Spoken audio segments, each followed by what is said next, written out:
नमस्कार दोस्तों, आज हम आपको लेकर चलेंगे विज्ञान की उस कहानी में जिसने पूरी दुनिया की सोच बदल दी। हाँ, हम बात कर रहे हैं सर आइजैक न्यूटन और गुरुत्वाकर्षण की खोज की। यह कहानी सिर्फ एक सेब गिरने की नहीं है, ये कहानी है जिज्ञासा की, सोच की और दुनिया को एक नए तरीके से देखने की। साल है 1643।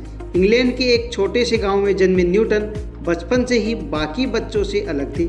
लोग खेलते थे, न्यूटन चीज़ें बनाते थे, कभी पवन चक्की, कभी पानी की घड़ी, कभी लकड़ी से मोटर। गांव के लोग उन्हें थोड़ा अजीब भी समझते थे क्योंकि न्यूटन हमेशा एक ही सवाल पूछते थे, आखिर ऐसा क्यों होता है।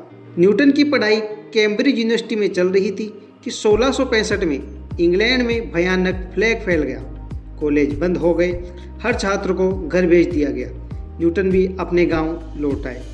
यही एक साल इतिहास का सबसे महत्वपूर्ण साल बन गया। अब आता है सबसे दिलचस्प पल। एक दोपहर न्यूटन अपने घर के बगीचे में बैठे थे। हल्की हवा चल रही थी और तभी एक सेब सीधा नीचे ज़मीन पर गिरा।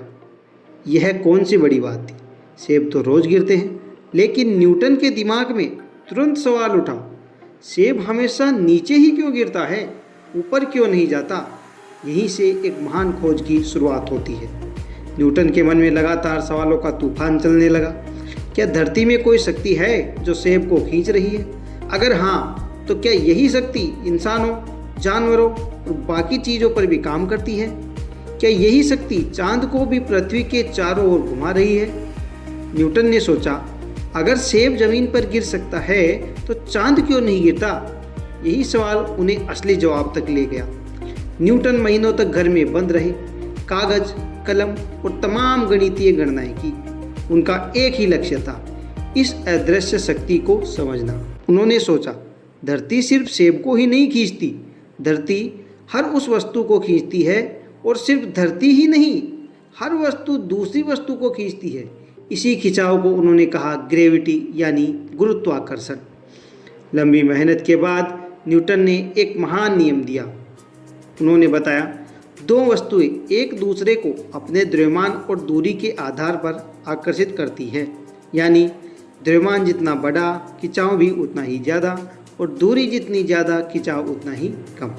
इस नियम ने यह भी समझाया कि पृथ्वी क्यों घूमती है, चंद्रमा क्यों नहीं गिरता, ग्रह सूर्य के चारों ओर क्यों घूमते हैं और हम जमीन पर क्यों टिके रहते हैं।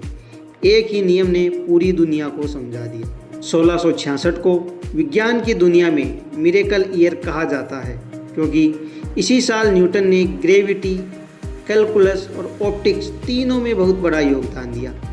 प्लेग के कारण कॉलेज बंद था, लेकिन उनके दिमाग का कॉलेज खुला हुआ था।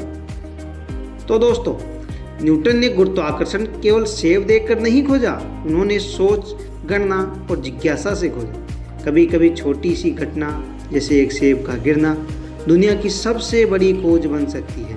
इसीलिए आप भी जिज्ञासु रहिए, सवाल पूछिए, दुनिया बदलने का काम किसी भी पल शुरू हो सकता है। धन्यवाद दोस्तों, मिलते हैं अगले वीडियो में एक नई कहानी के साथ।